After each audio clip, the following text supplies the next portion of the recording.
白宫主管国际经济事务的总统国家安全事务副助理辛格周四在一场公开活动中建议降低对中国一系列非战略性商品的关税，以协助抑制美国国内严重的通胀问题。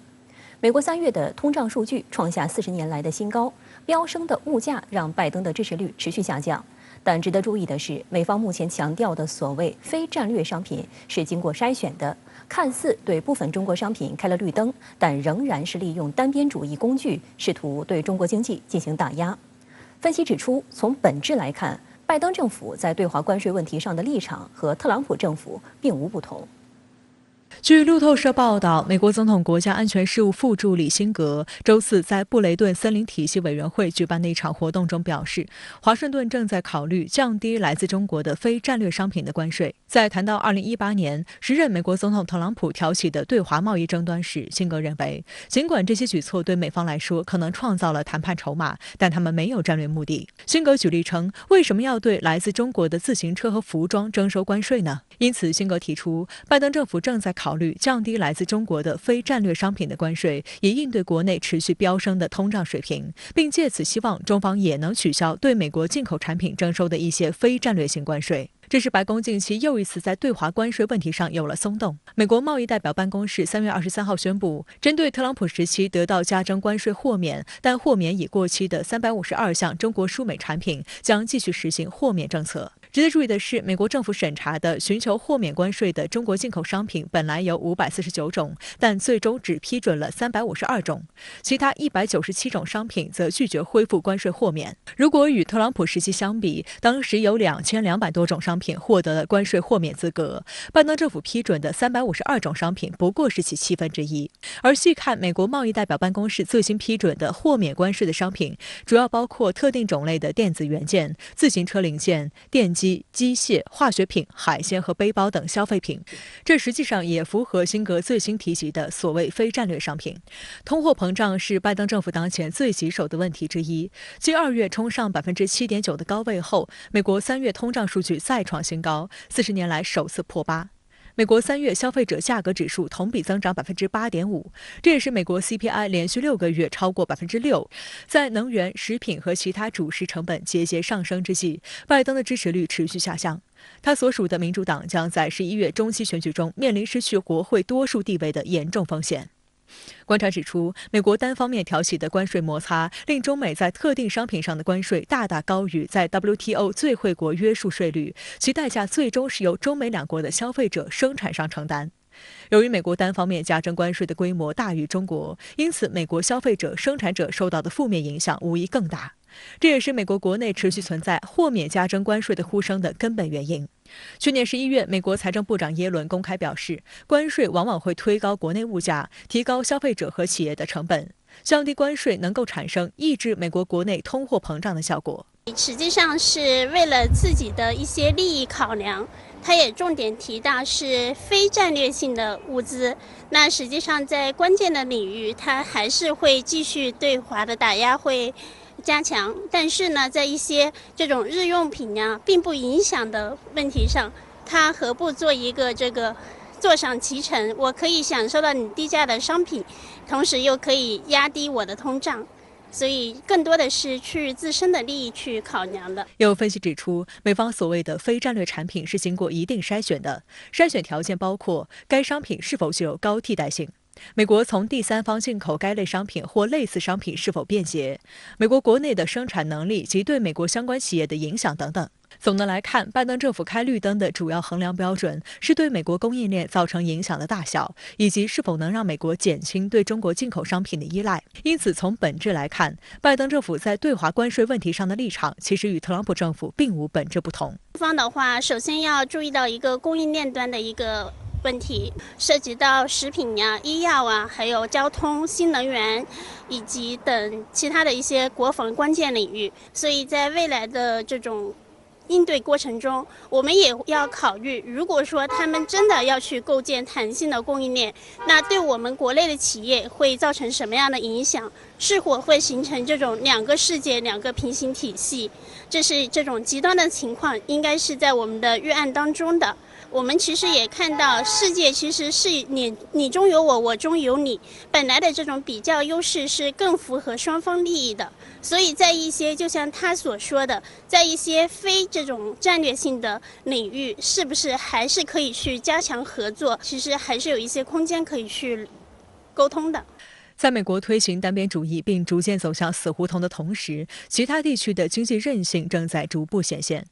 周五闭幕的博鳌亚洲论坛2022年年会期间发布了2份重磅报告。可持续发展的亚洲与世界显示，亚洲经济总量占世界比重提高至47.4%，亚洲是世界经济复苏的重要推动力。亚洲国家克服疫情冲击、多边规则失序等重重障碍，坚定推进区域经济一体化，寻求实现全方位、宽领域的合作共赢，为全球化提供新思路，为多边主义提供重要支撑。另一份报告《亚洲经济前景与一体化进程》则指出，在新冠肺炎疫情以及中美贸易争端尚未得到解决之前，亚洲经济体仍保持足够的投资韧性，区域生产链未受到较大影响。在未来的这么一个国际合作中，甚至认为是一个逆全球化的趋势，怎么样让发达国家和发展中国家以及一些其他的这种地区都能意识到，这个经济合作依然是必要的一个模式，是大家需要去共同努力的方向。周六是中国人民解放军海军成立73周年纪念日，即俗称的海军节。经过近年来的快速发展建设，人民海军已成为维护国家主权、安全、发展利益、维护战略通道和海外安全利益的坚强盾牌。连日来，海军舰艇部队、海军航空兵部队等各兵种在万里海疆加强实战化练兵。近日，北部战区海军某舰艇训练中心组织导弹驱逐舰包头舰、拉萨舰、鞍山舰和无锡舰连续5天开展海上训练。起势射击，投影射击。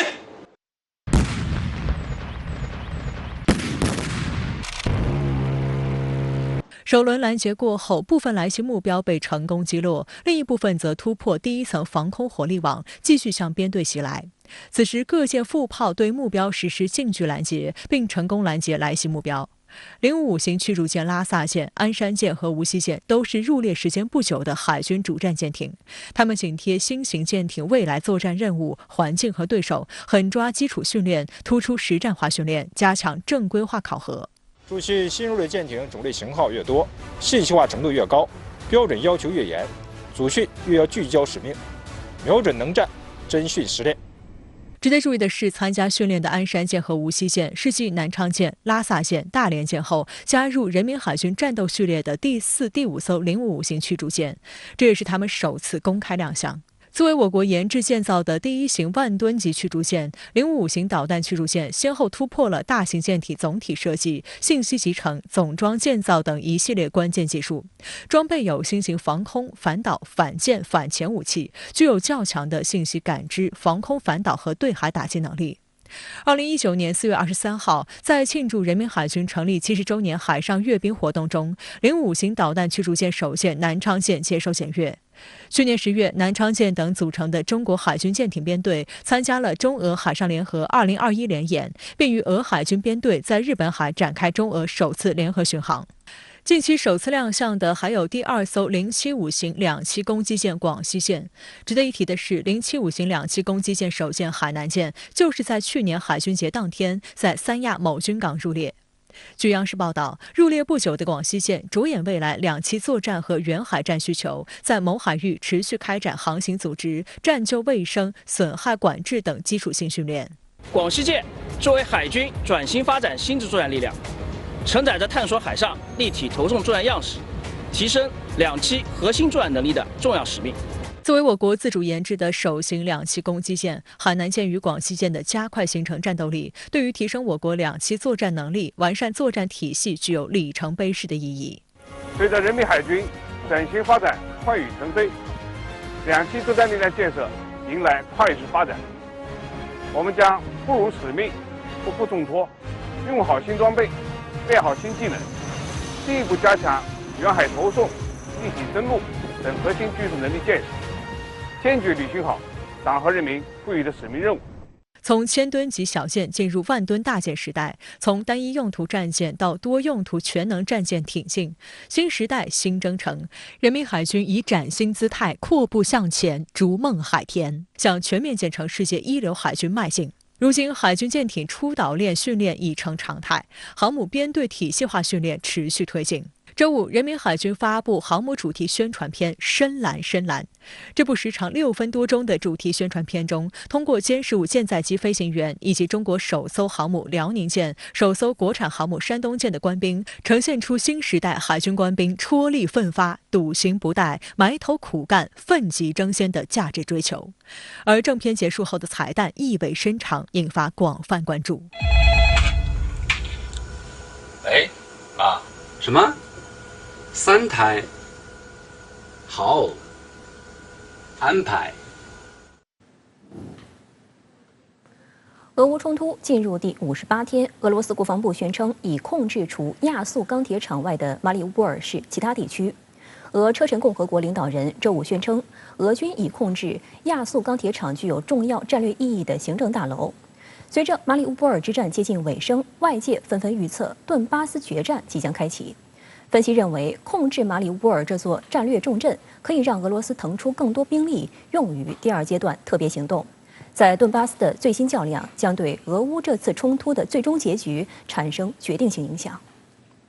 俄罗斯国防部发言人科纳申科夫周五表示，俄方导弹部队和炮兵部队过去1天打击了乌克兰超1200个军事目标，其中包括9艘燃料库、37个指挥点以及1221个据点和兵力及军事装备集结区。从目前来看呢，俄罗斯攻陷了马里乌尔，它在整个这个乌东以及这个黑海沿岸这些地区占据了主要优势，就给乌克兰造成了一个强大的压力。俄罗斯一旦占领这个地区后，它可以向西，继续向攻陷最后一个黑海港口奥德萨，也可以向西北地区第聂伯河方向发起进攻，同时也可以支援这个乌东地区的俄军。从3面都有这种战略攻势都有可能，所以说给乌克兰整个的一个前线压力造成了一个很大的一个困扰。俄军占领马里乌波尔后，还可以腾出兵力执行特别军事行动新一阶段。乌总统办公室周3称，俄军当天对哈尔科夫州、卢甘斯克和顿涅茨克等多地发起猛攻。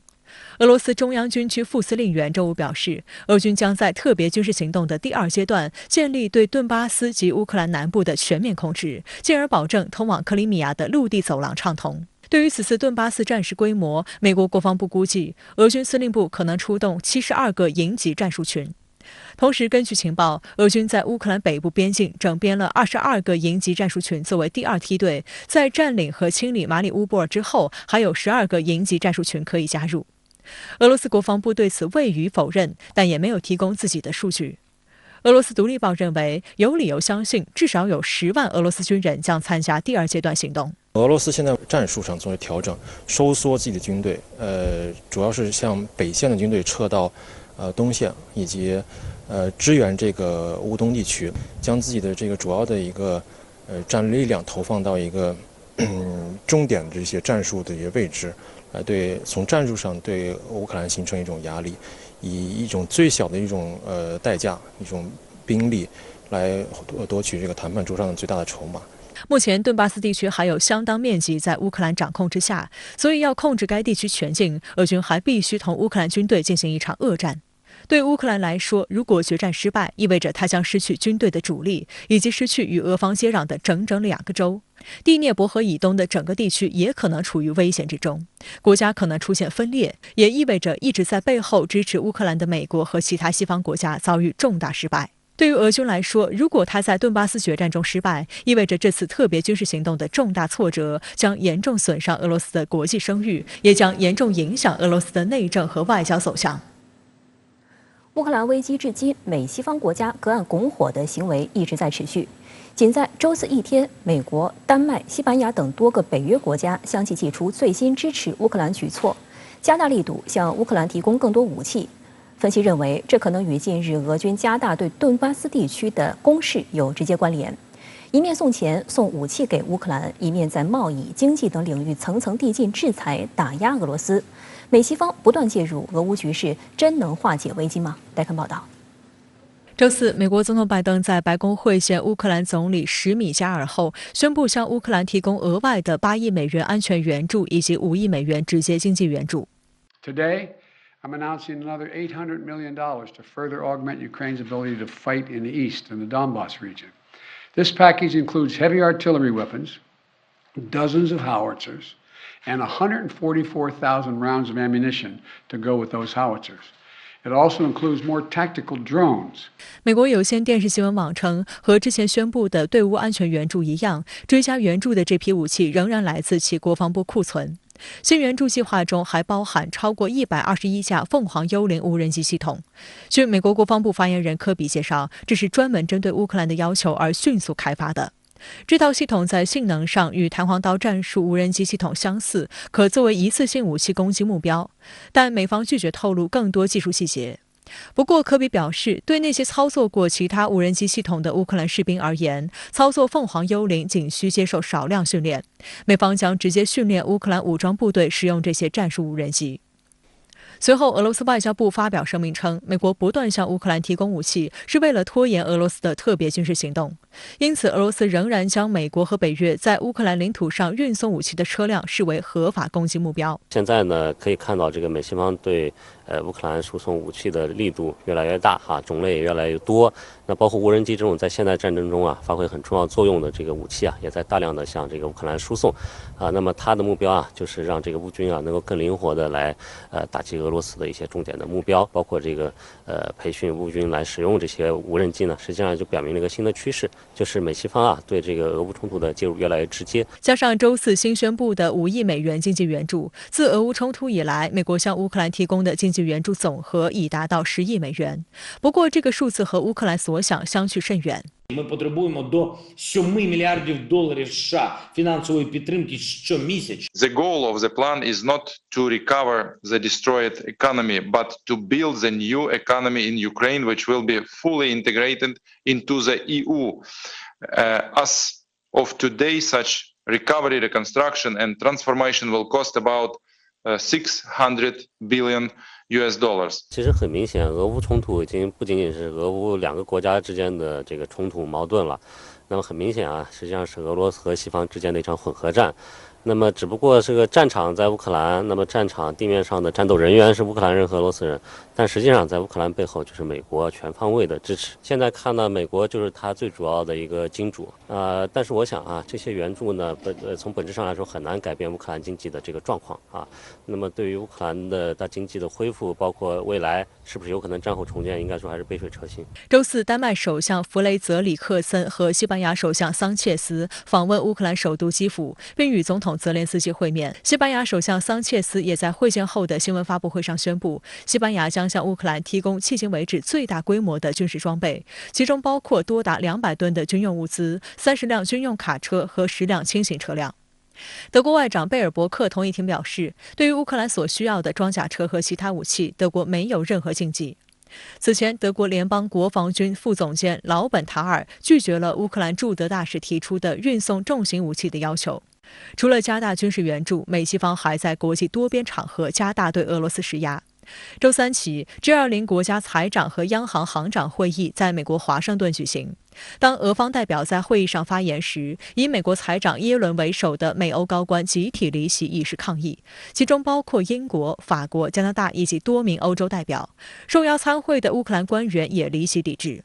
俄罗斯财长西卢安诺夫则呼吁不应将 G20 成员之间的对话政治化，这会削弱人们对国际货币金融体系的信心。他强调 G20 首要关注的始终是经济问题。发言人赵立坚近日指出，20国集团和相关国际机构并不是讨论乌克兰问题的正式场合。那么他表示，当前国际形势面临诸多的不稳定性、不确定性，迫切需要国际社会团结合作应对。世界各国都乘坐在一条命运与共的大船上，我们必须要同舟共济，企图把谁扔进大海都是不可接受的。主持财长会的20国集团轮值主席国印度尼西亚财政部长英卓华周四表示 ，G20 发挥促进成员国之间合作的重要平台作用，不会因美国代表中途退场而削弱。All members see the G20 is a very important forum, a premier economic cooperation forum for us to discuss both in terms of the risks as well as how we should coordinate and collaborate together. So I'm confident that this will not erode the cooperation as well as the role of the G20 forum. 英卓华还表示，所有 G20 国家领导人都已被邀请参加在印尼举行的 G20 峰会，包括俄罗斯总统普京。俄罗斯总统新闻秘书佩斯科夫日前则表示，关于普京参加峰会将视情况而定，克里姆林宫将主要参照东道国印尼的立场。彭博社早前引述消息人士的话报道称，美国要求印尼在 G20 峰会中排除俄罗斯，并警告说，否则一些国家可能会派遣较低级别的代表团参加会议。首先，俄罗斯是 G20 的一个成员国。那么从这个经济体量上来看啊，它也是世界经济的这个重要的一个国家，所以呢，这次 G20 峰会，我觉得没有任何理由不让俄罗斯来参加啊。虽然这个俄乌发生了冲突，它这个原因是复杂多样的，你不能把这个责任一股脑儿的全推到俄罗斯身上啊，甚至说这个用把俄罗斯开除出 G20 这种方式来报复俄罗斯，因为 G20这个问题和俄乌冲突本身并没有什么直接的联系啊。我想，所以他们这种论调其实是站不住脚的，而且呢，从这个 G20 开除成员国的程序来说，也不是美西方一家就能说了算。相关话题来连线特约评论员管瑶。管先生您好。俄防长绍伊古周四在莫斯科一场电视直播会见中向总统普京报告，俄军已攻克马里乌波尔，普京下令取消对亚速钢铁厂的最后围剿。那么您对此如何看呢？好的，主持人。那么俄方呢，显然是非常看重这次会见它的信号意义，做出一系列便于电视传播的安排操作。比如普京现场下令取消对乌军最后盘踞点亚速钢厂地下进攻营造的悬链砍，但是呢，他又在强调说，俄军合围要做到一个苍蝇都飞不进去。那么这种普京式的个人标签化的表达，一直也是舆论传播的一个关注点。那么又如呢，普京听取绍伊古报告的这个桌子，不再是此前曾经被网友戏仿恶搞的超长版，那么两人是相向而坐。气氛呢比之前的会见要轻松。那么同样值得关注的一个细节是，随着在乌东战事的天平再度倾向俄军，那么俄罗斯防长绍伊古，包括俄罗斯总统，他们电视露面都在明显的增多。那此前在俄军围攻基辅、对乌战事受阻之际呢，西方媒体反复炒作的一个追问就是绍伊古去哪儿了？那么俄军宣布拿下马里乌波尔，这呢是打响对乌战事以来取得的一个最大的战果，也是迄今掌控的最大的城市。那么就战场攻防来说呢，俄军打通克里米亚和乌东顿巴斯一线，连通俄罗斯本土陆路通道的这个目标，一旦实现的话呢，就意味着俄军走出了黑海舰队旗舰莫斯科舰爆炸起火沉海的阴影。所以俄方要刻意宣扬这一战果。那么俄乌军在东部顿巴斯的会战又将会如何走向呢？俄罗斯总统本周已经2次公开表态，那这其中释放的信息是一贯的。普京周三在接见包括一名12岁女孩在内的乌东人士，就声称说，我在军事行动一开始时就强调，行动目的是要帮助我们生活在顿巴斯地区的人民，像你们这样的人民，我们将会持续努力让当地局势和生活回归正常。普京周四在会见绍伊古时，他也赞扬俄军取得拿下马城的战果，声称俄军官兵的牺牲将会带来我们的人民在顿巴斯的和平生活，带来俄罗斯的和平生活。普京之前曾经反复强调去纳粹化、去军事化，这被广泛解读为俄方呢也将颠覆乌克兰现政权作为军事行动的目标。但是在俄军放弃围攻基辅之后，结合普京的最新的表态，俄军第2阶段军事任务的底线，现在看来呢，是以拿下马里乌波尔为起点，寻求顿巴斯会战的胜利，实现从克里米亚到顿巴斯控制区，再到俄罗斯本土的陆路的贯通，实现对顿巴斯亲俄势力的全面的保护。所以俄方对乌军事行动的这个目标是调低了。美方已经有匿名官员主动向《纽约时报》放风渲染，说如果俄罗斯这一缩水版的目标达成，那么就可以宣布完成特别军事行动的使命了。但是呢，如果乌克兰军在东部继续超预期的抵抗，阻击俄军的推进，甚至像之前基辅反包围战时实现局部突破，那么俄方就将会面临艰难的抉择，要么呢继续扩大军力投入，继续来调兵征兵，这意味着战事将会长期化，战争的成本也将会指数级的上升，对俄乌两国呢可以说都是不能承受之重。美国总统拜登再次宣布对乌军援8亿美元，他甚至扬言要挥着大号标枪和气说话。您对此如何看呢？ Speak softly and carry a big stick, you will go far. 挥着大棒和气说话，你就能走得远。这呢是美国前总统老罗斯福的美式霸权名言，也是美国所谓巨棒外交的直白的表达。拜登昨天宣布对乌克兰新一轮的8亿美元的军事援助，那么这是不到1周来的第2次，那么将美国自开战以来的对乌克兰的军援推高到了34亿美元。拜登就声称，最新军援释放出明确无误的信息，那普京想要主导乃至占领乌克兰全境，这不可能办到。老拜登他也套用了老罗斯福的名言，大棒被替换成 a large javelin， 也就是大号的标枪导弹。这话呢确实很有画面感，但是这实际上也再次强化了中国外交部发言人赵立坚所尖锐抨击的另一种的场景。中国在忙着提供人道救援物资，但是呢，有些国家只想着提供武器援助。美国防长奥斯汀周3晚上刚刚和中国防长魏凤和通话。纽约时报今天列举了美防长和参联会主席米利这一周的密集的行程安排，声称呢他们的活动主题只有一个 weapons 武器。美报就爆料说，奥斯汀周1见罗马尼亚的防长，周2见西班牙防相，周3见波兰防长，周4见捷克防长。他们的会谈主题全部聚焦于此，怎样在未来数周向乌克兰输送更多的强力武器。我估计奥斯汀本周会见会谈中唯一没有涉及到对乌克兰军事援助的，大概就是在和中国防长的通话中。那么奥斯汀也已经官宣下周将会再度赴欧，他的第一站是德国，很显然也是为了着对乌军援而去的。美方对俄乌顿巴斯会战的战场态势和军力的这种平衡，他们呢很有紧迫感，也意识到未来1个月这个战场攻防至关重要。美方呢在抓紧这一窗口期，在推高战事。拜登的潜台词是，美方要在俄乌危机中走得更远，那么就是俄乌冲突的长期化，俄乌流血的长期化。俄罗斯攻击美方，不惜打到乌克兰最后一个人。那么攻击的也正是美方这样一种战争逻辑。好的，谢谢管先生在线与我们分享您的观点，谢谢。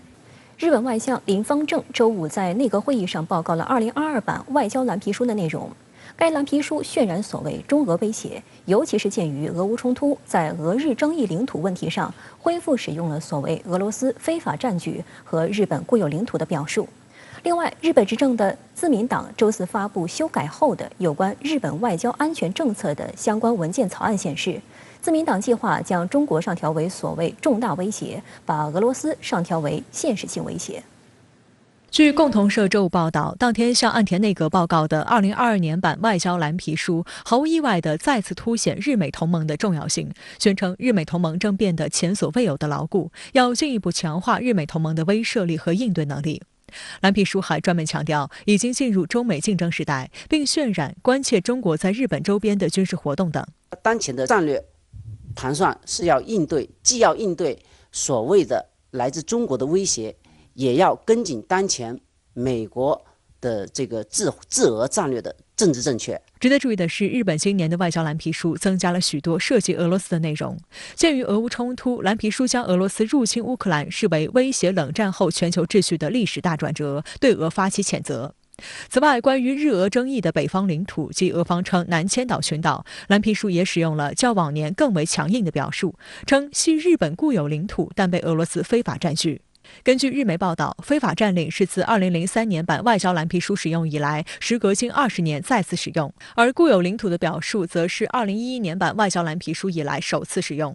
共同社称，鉴于俄乌冲突，日本转变了对俄融合姿态。深圳卫视注意到，有关非法占领和日本固有领土的表述，也是日本首相岸田文雄本人的立场。3月上旬的一次参议院预算委员会上，岸田文雄就用日本固有领土来表述北方四岛，认为俄罗斯的行为属于非法占据。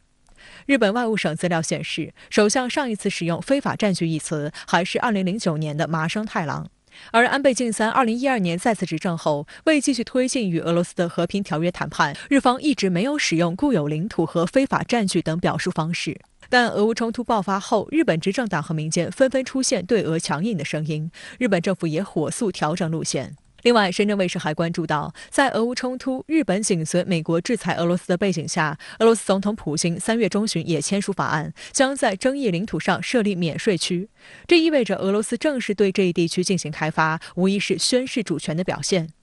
如今，日本最新版外交蓝皮书不但使用了固有领土、非法占据这样的表述，还强调当前状况下对北方领土谈判无从谈论展望，释放的信号就是日本与俄罗斯彻底撕破脸。日媒还报道，日本自民党安全保障调查会周3召开高层会议，就针对日本政府修改外交和安全政策长期指针的3份文件的建议草案进行讨论。这3份文件是国家安全保障战略、防卫计划大纲、中期防卫力量整备计划。接下来，建议草案经汇总后，将全部委托给该调查会会长、日本前防卫相小野四五点处理，计划本月内向首相岸田文雄提交正式建议。共同社称，作为对安全局势的认识，鉴于中国崛起和俄罗斯进攻乌克兰，草案计划把中国上调为重大威胁，把俄罗斯上调为现实性威胁。另外，建议草案主要内容还包括提议在5年内将国防开支占国内生产总值的比例从约1%提高至2%。此前，日本首相岸田文雄在竞选纲领中就曾提出这一目标，俄乌冲突爆发后也加速了这一想法的正式提出。而这次在建议草案中的提议，也是自民党决策者首次给出具体时间框架。我们最值得警惕的，应该包括日本这些军费将会被用在哪些方面。第一个方面，我想应该是增强日本的这个购买更多的先进武器，提升日本的远程打击能力。第二，增强日本所谓的岛链，今年日本也将会计划将在石垣岛布置导弹部队。第三个方面，我想日本还将增强所谓的新型作战力量的建设，比方说日本要积极发展所谓的空天一体化作战，加强在高边疆领域的战略制压。值得注意的是，自民党在此次建议草案中拟向政府建议拥有对敌基地攻击能力。按照日媒的说法，俄罗斯军队进攻乌克兰，中国和朝鲜增强军备加剧紧张，助长了这一论调。实际上，自民党过去也向政府建议拥有对敌基地攻击能力，但由于攻击一词的敏感性，日方近年来曾以不同名称提出。2018年是对敌基地反击能力，2020年是在对方疆域内阻止导弹等的能力。历届日本政府认为，在宪法上拥有这种能力是可能的，但作为政策判断则予以保留，一直维持依靠美军打击力的立场。而岸田文雄自去年就任日本首相以来，反复表示将不排除任何选项进行探讨。日媒分析，俄罗斯的军事行动加剧了日本社会对国际局势的不安情绪，自民党希望在这种情况下借势实现这一想法。